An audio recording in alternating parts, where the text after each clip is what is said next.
Fast food restaurants were never meant to be the epitome of fine dining, but some of the things you may encounter at your neighborhood burger joint will still surprise you. Stay tuned for the latest news and fast food failures.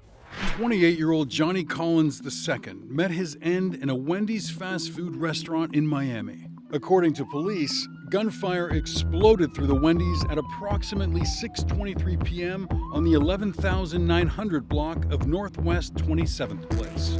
The man was in an altercation with another customer when an employee jumped in to stop the fight. The man punched the employee, but when he turned back to the other customer, he opened fire. The gunman fled the scene. Police are still searching for him. Nashville was rocked to its core during the months of February through April of 1997. Fast food workers were scared to go to work, and customers watched those around them carefully as they ordered their hamburgers and chicken nuggets. Terror reigned in Nashville in those early spring months as a madman went on a spree throughout several area fast food restaurants, taking the of whomever he found inside, along with cash and valuables. In the early morning hours of February 16, 1997, Paul Reed approached the manager, Steve Hampton, at a Captain D's in the Donaldson area as he opened the restaurant for the day. He asked if they were hiring. Hampton let Reed into the store, where Reed turned on him. Pulling out a gun, he forced Hampton and another employee, Sarah Jackson, to lay face down on the floor of the cooler. He fired at them before closing their in the freezer. Once inside the restaurant, the man pulled a gun that he had hidden on him. Reed took off with the security camera tapes and store money, including several $100s in change that he used for a down payment on a car 2 days later. Barely any evidence was left behind, only a few partial footprints. Police knew they had a crafty culprit on their hands. He didn't want any clues left there at all. Police were able to get a composite drawing from employees who had seen a man in a Shoney's uniform come in and ask for an application. A man who promised to be back first thing in the morning. Shoney's employees were shown the drawing and told police that it resembled Paul Reed, who called out of work that day. Police ran his information but came up empty-handed. Barely 1 month later, on March 23rd, Reed approached a group of McDonald's employees in the Hermitage area as they left work for the day.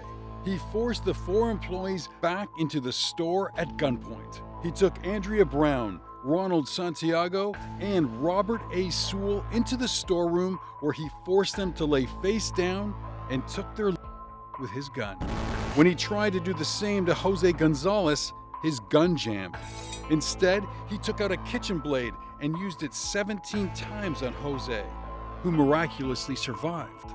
Gonzalez later told authorities that he had just laid there and pretended he had passed away.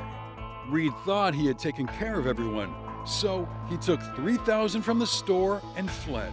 Gonzalez held on until authorities arrived. They took him to the hospital, where he eventually recovered. Baskin-Robbins was next on the list for who police and the media were calling the fast food killer. On April 23rd, Reed went to the door of the Baskin-Robbins in Clarksville after closing. He persuaded the employees to open the door and once again performed his horrific routine, this time taking Angela Holmes and Michelle Mace with him. Police later found them in a local park, impaled dozens of times and slashed across their throats. Police officially announced that a serial was in Nashville. Fast food restaurants were taking extra safety precautions. Police cruised by at opening and closing hours to check on things. Employees were warned not to let anyone in during off hours. Paul Reed was a Texas transplant. He came from a broken home, raised by his grandma.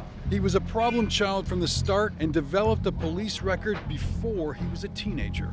At a very young age, Reed had serious charges like theft and attacks against women, even his own mom and sister. He was known for being a compulsive and habitual liar with a vicious temper. As he grew, so did his disregard for the law and his police record. By the time he reached 18, he was sent to prison for a series of restaurant thefts. Prison had no effect on Reed, and he continued his unruly behavior by attacking prison guards and hospital staff throughout his stay. He often claimed that he was the recipient of mental attacks from the government and was controlled by government technology. Prison staff labeled him dangerous and a menace to society, and yet he was paroled in 1990. He traveled through Texas and Oklahoma for a few years. He soon found himself in trouble everywhere he went, so he would move on to the next town. In the mid-1990s, Reed decided he'd like to be a singer and moved to Nashville, Music City to make a go of it. He likened his styles to greats like Garth Brooks and Hank Williams Jr. He was so sure that Nashville would welcome him with open arms that he had demos cut and sat for a photo shoot. He signed hundreds of photos with his stage name, Justin Parks. He even had a little plastic surgery paid for by Workman's Comp so he would look the part. Nashville didn't open her arms to him, however, and Reed was soon working at a Shoney's where his co-workers found him to be gregarious and friendly. He soon lost that job and was on the hunt again. Police were dumbfounded by the rash of fast food incidents. Their best clue was found when the wallet of Captain D's manager Steve Hampton was found alongside a road. A movie rental card still stuck in its pockets held a partial fingerprint. One that didn't belong to Steve Hampton. 3 months after the Baskin-Robbins incident, Reed showed up at the door of his ex-boss at Shoney's, Mitch Roberts. He assumed he wanted to talk about getting his job back after he'd been fired only a month before the fast food incident. But instead, Reed pulled out a gun and a blade.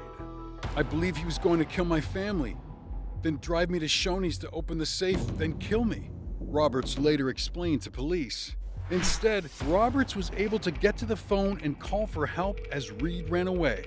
On a hunch, he told police he thought Reed could be the fast food culprit. When they checked Reed's previous records against the print on Hampton's movie card, they realized Roberts' hunch was correct. Paul Dennis Reed was given 3 trials. All 3 recommended a sentence of capital punishment. The state presented DNA, hair, and fiber evidence that connected Reed to all 3 fast food scenes. The icing on the cake, however, was the testimony of Jose Gonzalez, the man Reed left on the floor of McDonald's. Gonzalez was able to testify that Reed was, without a doubt, the man who perpetrated the evil events that took the lives of his coworkers. Reed never confessed.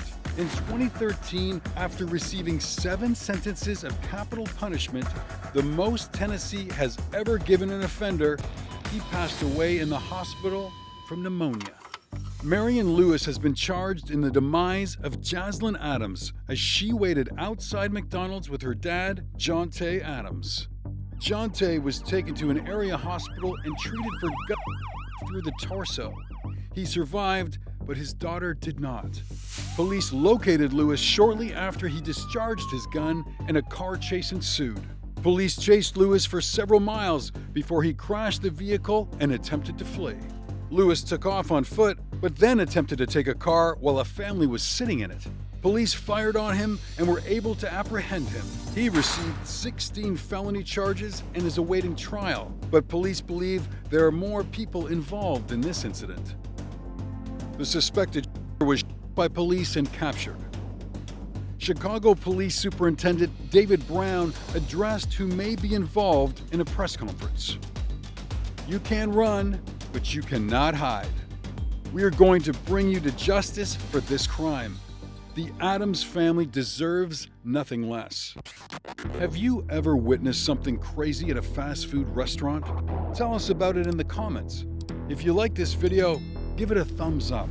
And don't forget to subscribe for more fresh content.